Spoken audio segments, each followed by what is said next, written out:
eu vim com a nação zumbi, ao seu ouvido falar. Quero ver a poeira subir e muita fumaça no ar. Cheguei no meu universo e aterrizo no seu pensamento. Trago as luzes dos postes dos olhos, rios e pontes no coração. Pernambuco embaixo dos pés e minha menina imensidão. Porque existem dois conceitos possíveis aqui de democracia. De uma democracia formal, que teríamos reconstruído a partir de 1985 e mais fortemente em 1988 com a Constituição, onde conseguimos ter desde então um regime estável de eleições, de renovação dos cargos públicos, de respeito aos procedimentos de produção legislativa, de respeito à alternância no poder e os fenômenos que são correlatos à democracia formal. Mas eu pergunto se nós já estamos vivendo a democracia material, se nós conseguimos completar a transição de um regime autoritário, que aliás é a regra histórica do Brasil, uma história de 500 anos, nós temos não mais do que 50 anos de democracia formal, sequer de democracia material podemos falar, mas se nós completamos essa transição do regime autoritário para um Estado democrático de direito, se nós estamos livres do autoritarismo, se nós incorporamos na nossa cultura os ideais democráticos, se nós vivemos plenamente a cidadania, tendo o povo brasileiro a condição, o acesso, o discernimento para poder exercer plenamente os seus direitos civis, os seus direitos políticos e ainda os seus direitos sociais.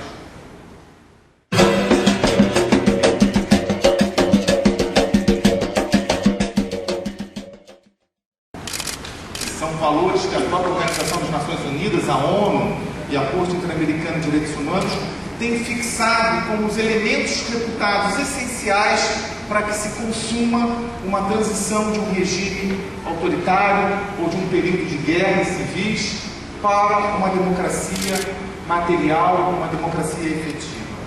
São 4 valores que são apontados pelas organizações internacionais e que é a minha proposta de uma breve análise com as senhoras e com os senhores nessa tarde de hoje.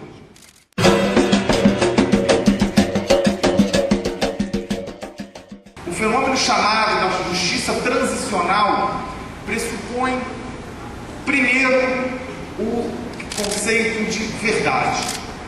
Para que se possa construir uma ponte entre um passado autoritário e um presente ou um futuro democrático, o primeiro requisito é o requisito de produção da verdade. Da verdade que podemos desdobrar em uma verdade histórica e de uma verdade judicial.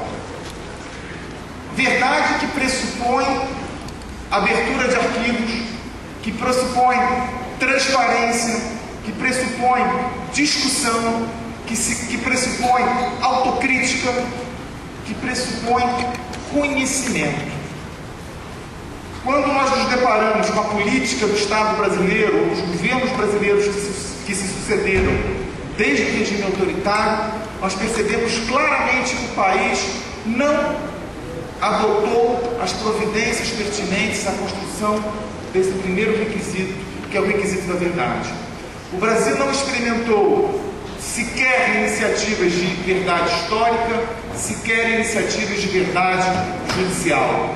O Brasil não experimentou uma comissão de verdade, uma comissão plural, uma comissão democrática, uma comissão da sociedade civil que tivesse autonomia e possibilidade de pesquisar documentos, ouvir pessoas, fazer diligências e produzir um relatório independente e autônomo sobre a sua história.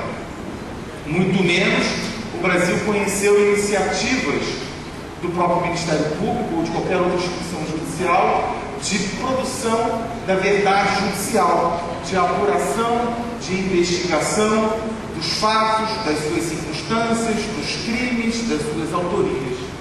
O Brasil não exerceu, não caminhou minimamente na produção desse requisito da verdade, que talvez seja, a meu ver, o alicerce mais importante dentro dessa divisão de fatores de complemento de uma justiça transicional. É o conhecimento dos fatos, é o conhecimento da verdade que permite que a sociedade, que a população consiga exercer os seus direitos civis e seus direitos políticos.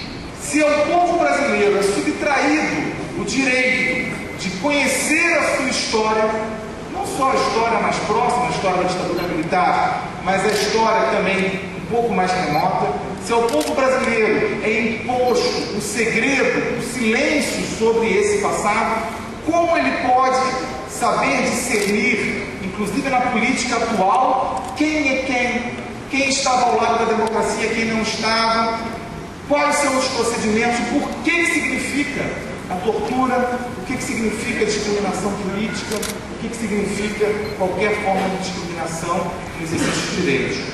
Ao suprimir do povo, da população brasileira, o direito de acesso à informação, aos documentos, ou seja, à verdade, se suprime do povo brasileiro a condição de poder construir um Estado efetivamente democrático, um Estado democrático de direito e republicano.